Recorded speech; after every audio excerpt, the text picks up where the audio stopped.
know who I have with me today? Well, of course you don't, because that's part of the surprise. Some of the fun that we're going to have is finding out who our special guest is today to tell us about their bridge to faith. With me today we have Matthew. Matthew?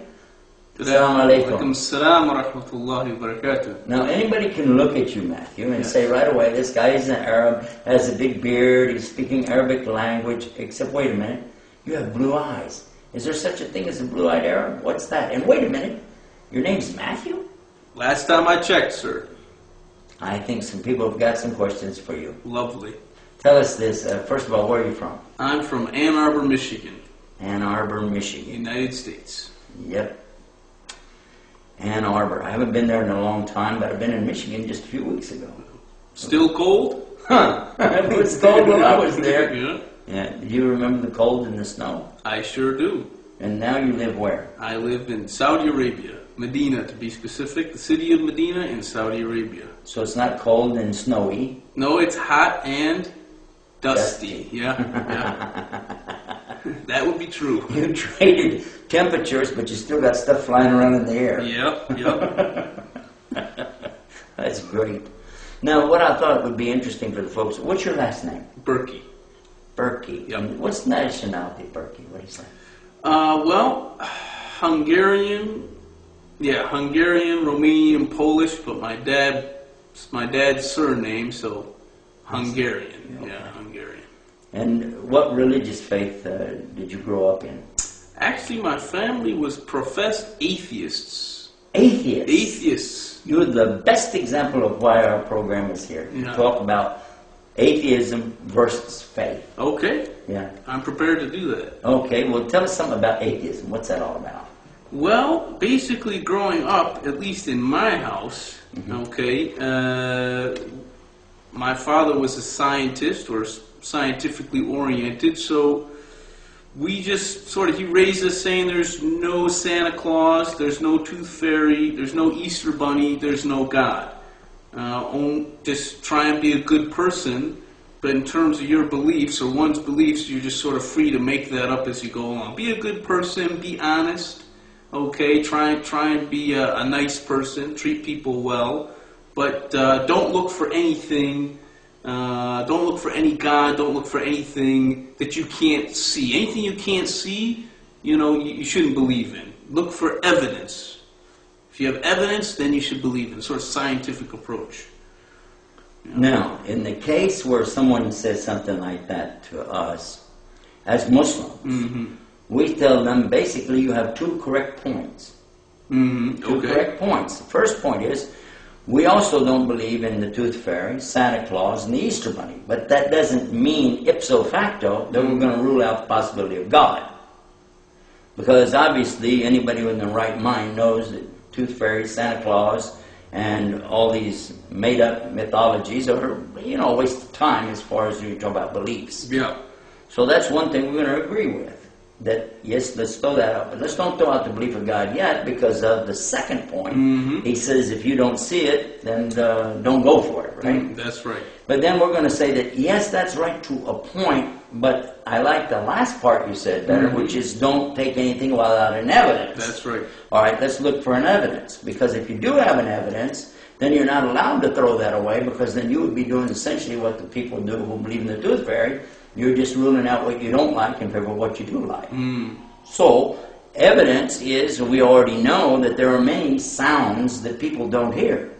Yeah. So that doesn't mean those sounds don't exist. That's true. There are also many things that the human eye cannot actually see, but they still exist. Absolutely.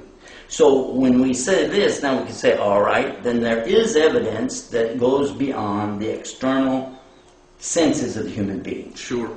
So that's where we would probably go. But I want to find out where you went. How did it come to you? Here's Matthew Berkey. He's going along through his life, and then all of a sudden one day something happens. That's a good way to describe it. Okay, tell me. Okay. Well, the short version is basically I was in my mid-20s. I was still an atheist, but I was searching for some sort of belief system. I was studying philosophy in college and looking at specifically ethics. Okay. How do we make moral choices? Okay. And what sort of moral laws underpin our moral choices, good and bad?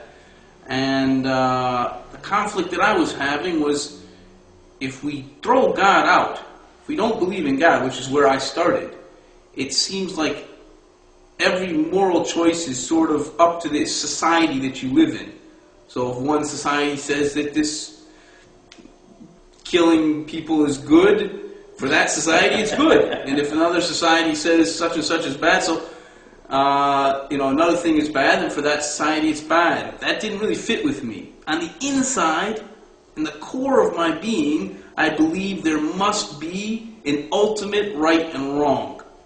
But in my mind, I couldn't get that to jive with my philosophy studies and the absence of a God. So if there is no God, how do we come up with an ultimate right and wrong, an ultimate set of moral laws, which I believed in my heart I experienced to be true. There must be something inherently wrong about stealing, inherently wrong about oppressing the weak. Okay, but with the absence of a God, I couldn't figure it out. All right, so now if I get this right, you're in a philosophy class, yeah? More or less. Yeah, okay. In philosophy, one of the things that they teach you is that you can't prove you exist. Is that true? Well... They still do that? Well, it depends on what sort of philosophy class you're sitting in. But, You've heard that one, though, huh? Yeah, I have heard that one. How do we know it's a chair? It could be just a dream of a chair. I wasn't that far gone yet.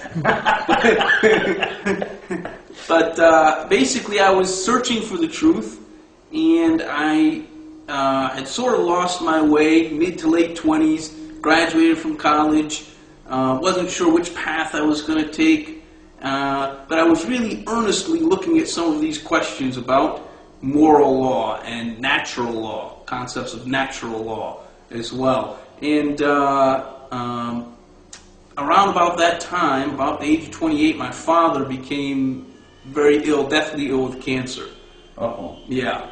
So I took off work and I stayed home for a period of time and helped him go through the dying process, basically. And upon finding him dead in the home, he chose to end his days in our house, in his house. Upon finding him dead and burying him, choosing the coffin and burying him at the gravesite, within that period of days, something just sort of snapped inside of me. And I had the overwhelming conviction that there must be a God. I don't know where it came from. I never had any religious training. I didn't grow up praying. I didn't grow up reading religious books. But somehow, I think that experience of searching for the truth, coupled with watching my father die, that sort of humbled me. Watching that, I used to be a very, very arrogant person, and watching my father die, I think just somehow something broke through. And like I said, I had this deep conviction in every fiber of my being that there must be a God. And together with that was the similar conviction that there must be something that I should be doing.